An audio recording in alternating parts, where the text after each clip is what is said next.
अपने जाती मुफाद के लिए फायदा तुमको दिखता है, पर फायदा नहीं होगा। देखो लोगों की हालत।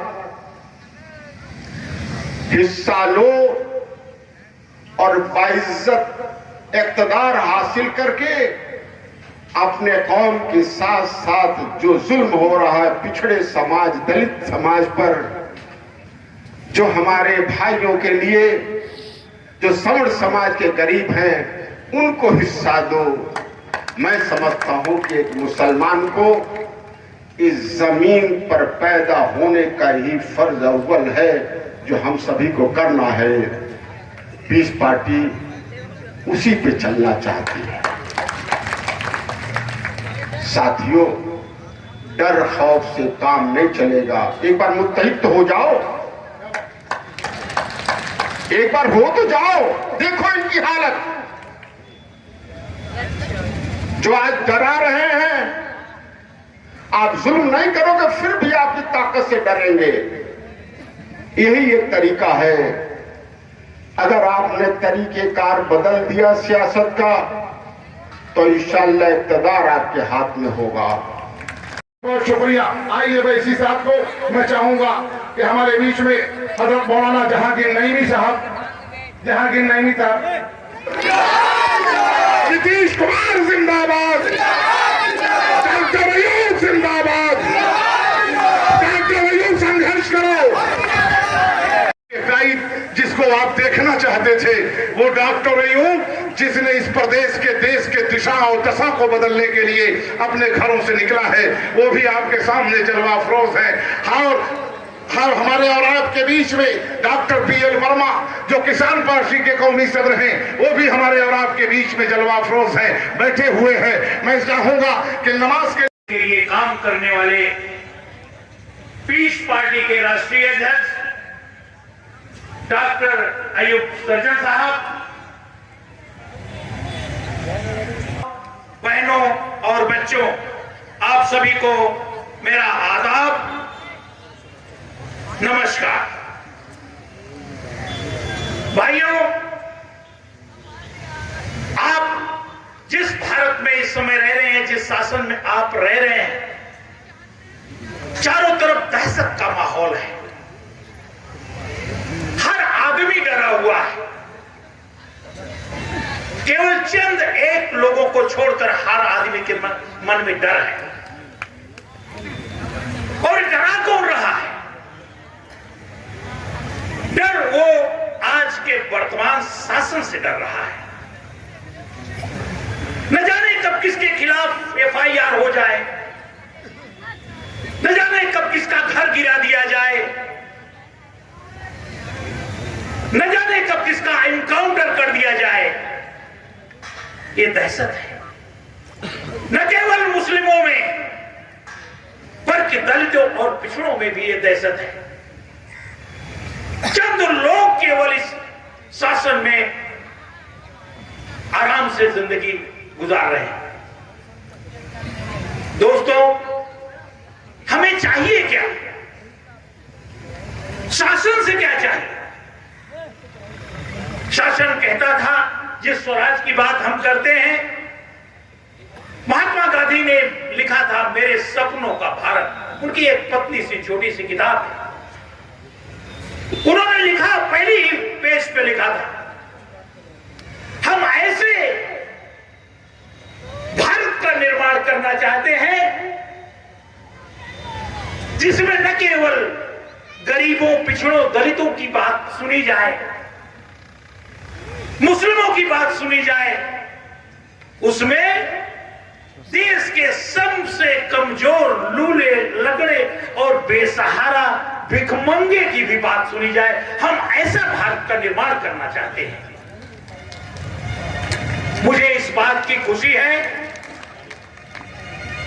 कि माननीय नीतीश कुमार जी, बिहार में गया हूं, वहां मैंने देखा है, मैंने आदरणीय श्रवण कुमार जी के व्यवहार और स्वभाव को देखा है। वो किस तरह अपनी जनता के साथ, अपने लोगों के साथ किस तरह उनके दुख दर्द में शामिल होते हैं, कैसे उनको सुनते हैं, कैसे उसको दूर करते हैं। लगा।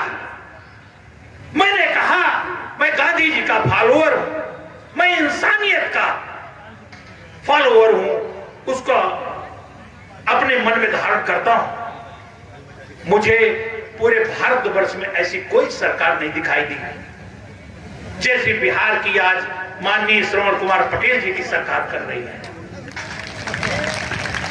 मेरे दोस्तों, अपने मन से, मुख से वो क्या कर रहे हैं गरीबों के बारे में वो बताएंगे, लेकिन मैं ये जरूर कहना चाहता हूं कि वहीं से जैसे ही आप बिहार से उत्तर प्रदेश आते हैं तो आप सोच रहे होंगे, आपको डर लगता होगा। डर तो बीएल वर्मा भी रहा है, न जाने कब उसको अंदर कर दिया जाए, न जाने उसको सलाखों के पीछे भेज दिया जाए। जबकि मैं पटेल बिरादरी का हूं, तब भी मैं कहता हूं कि मैं डर के जीता हूं। मैं एक आपसे कहना चाहता हूं, डर इस बात का नहीं है कि मैं अंदर चला जाऊंगा, डर इस बात का है कि कानून का कोई राज नहीं है, डर इस बात का है कि लोकतंत्र नहीं है, डर इस बात का है कि यहां संविधान का पालन नहीं हो रहा है। यहां कैसे जिंदा रहेंगे हम, कैसे जिंदा रहेंगे? सरकार से जो काम, सरकार के काम से जो समय बचता है, मैं उसको लोगों में लगाने का काम करता हूं। और जब से हमें पार्टी ने, जनता दल यूनाइटेड ने उत्तर प्रदेश का प्रभारी बनाया है, तब से लगातार उत्तर प्रदेश के इलाकों में सरकार के काम से जब भी फुर्सत मिलता है, जब भी मोहलत मिलती है, तो बिहार को छोड़ करके उत्तर प्रदेश में लोगों से मिलता जुलता रहता हूं। और यहाँ पर जब आते हैं तो यहाँ के लोगों का प्यार, यहाँ के लोगों का अखलाक, यहाँ के लोगों का अपनापन बहुत अच्छा लगता है। बिहार के बराबर, बल्कि बिहार से ज्यादा अच्छा अपनापन यहाँ लगता है। आज डॉक्टर अयूब साहब तो अपनी पूरी बात को रखेंगे और अनेक नेताओं ने आपके सामने बात को रखी है। देश के सामने जो बहुत बड़ी चुनौती है, उसको लेकर हमारे डॉक्टर अयूब साहब हमेशा चिंतित रहते हैं। आप सोच सकते हैं कि पढ़ा लिखा हुआ आदमी, सुप्रसिद्ध चिकित्सक, अच्छे सर्जन की क्या आवश्यकता पड़ गई कि आज रामपुर के इलाके में यहां आकर के लोगों से मिलना, लोगों से बात करना। ये तो बैठ करके अपना वहां इलाज कर सकते हैं, अच्छा सेवा दे सकते हैं, लेकिन इनके मन में जो बात है वो यह है कि वहां पर तो बैठ करके चंद लोगों का खिदमत कर सकते हैं, और देश के सामने जो चुनौतियां हैं, जो देश में सौहार्द बिगाड़ने का काम हो रहा है, देश जिस प्रकार से संविधान खतरे में है, जिस तरह से महात्मा गांधी को के रास्ते को बदलने की कोशिश हो रही है, महात्मा गांधी के किए हुए कार्यों पर पर्दा डालने की कोशिश हो रही है, लोगों के हक की हिफाजत नहीं हो रही है, लोगों पर जुल्म और अत्याचार हो रही है, ये जज्बा इनके मन में है, ये इनके मन में जज्बा है जिसके लिए आपसे मिलने के लिए आए।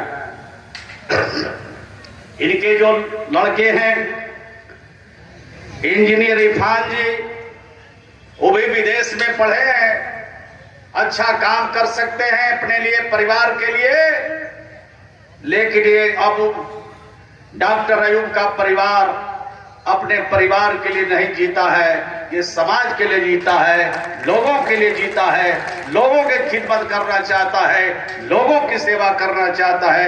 ये अभी तक हमने इनके बारे में यही समझा है। तो जो लोगों की खिदमत करना चाहता है, लोगों की सेवा करना चाहता है और देश के सामने, राज्य के सामने जो चुनौतियां हैं उसका मुकाबला करना चाहता है, तो आपका जोरदार समर्थन होना चाहिए, आपका सहयोग होना चाहिए, आपका प्यार और मोहब्बत इनको मिलना चाहिए। मुझे भरोसा और विश्वास है हर आदमी इससे त्रस्त है। मगर इस प्रदेश का मुसलमान, इस प्रदेश का मुसलमान खास तौर पर एक अजीब से जुल्म से त्रस्त है, और वो जुल्म है अजीब सा डर और खौफ। इसमें इस प्रदेश का मुसलमान मुब्तला है, और यहां की सरकार की वजह से, ये सरकार न तो पिछड़ों की है, न तो दलितों की है, और खासकर मुसलमानों के साथ तो जुल्म के इंतहा कर दी है। इससे खौफ का माहौल मुब्तला है, हर आदमी खौफ मुब्तला है। आपको इल्म होगा कि करीब डॉक्टर हुए, डॉक्टरी करते मुझे 40 साल हो गए, और 15 साल करीब पार्टी बनाए हुए। 25 साल तक कभी मेरे खिलाफ एक एप्लीकेशन भी किसी थाने में नहीं पड़ा। जब राजनीति में आए तो हमारे जान मारने की कोशिश की गई, खरीदने की कोशिश की गई, डराने की कोशिश की गई, और इस बदन की एक भी ऐसी हड्डी सलामत नहीं है जो टूटी न हो। पैर की सारी हड्डियां, सीने की सारी हड्डियां, वो सारी टूट गई राजनीति में। पार्टी को तोड़ने का खूब काम हुआ। आप जानते हैं कि 12 में 4 विधायक जीते तो 3 को तोड़ लिया। एक तो मैं खुद विधायक था, मुझे नहीं खरीद पाए। तो एक फार्मूला है कि आप सत्ता शासन राजनीति में न रहो, और राजनीति में कैसे रहो उस पर चर्चा होगी।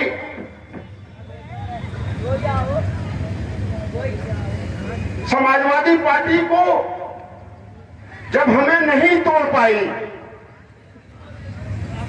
तो 2012 से 17 में एक मरी हुई लड़की का झूठा मुकदमा बलात्कार का कराया। उसके जिंदगी में नहीं। और जिस महीने सपा की सरकार बनी, उस महीने उन्होंने दंगे का सिलसिला शुरू कर दिया, और जिस महीने भाजपा की सरकार बनी उसी महीने हमें बलात्कार में जेल भेजने का काम कर दिया। कोई सबूत नहीं। पहली सुनवाई में हाई कोर्ट ने जमानत दे दी, और आप सभी जानते होंगे कि हमने एक मुबारकबाद देश के मुसलमानों को ईद उल अजहा पर दी थी 2020 में। तो हमारे पर एनएसए और राजद्रोह दोनों इस सरकार ने लगा दी, मगर हाई कोर्ट की बेंच ने एनएसए खत्म कर दी, और हाई कोर्ट ने, सरकार ने जो एफआईआर कराई थी राजद्रोह का, उस एफआईआर को ही खारिज कर दिया, निरस्त कर दिया।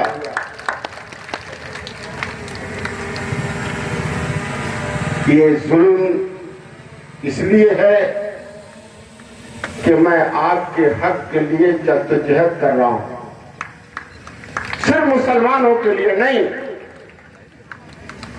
दलित भाइयों के लिए, पिछड़े भाइयों के लिए, जो गरीब सवर्ण भाई हैं उनके लिए। क्योंकि अगर मैं फर्क करता हूं, मजलूमों में अगर फर्क करता हूं मजहब के नाम पर, जात बिरादरी के नाम पर, तो मैं अपने को मुसलमान नहीं कह सकता, क्योंकि ये फर्क नहीं हो सकता। मजलूम तो मजलूम है और जालिम एक अलग है। तो आज की सरकार ये जालिम सरकार है, जो इंसाफ ना दे वो जालिम, जो मजहब और जात बिरादरी में फर्क करे वो जालिम। आज देख लो आप, ये सबूत है कि जुल्म हुआ। तो ये आप जो खौफ में हो, आप जो डर में हो, हमें भी डराने का काम हुआ, जान लेके डराने का काम हुआ, मुकदमा करा के डराने का काम हुआ, जेल भेज के डराने का काम हुआ। मगर एक बात सच है कि जो अल्लाह से डरता है वो किसी से नहीं डरता।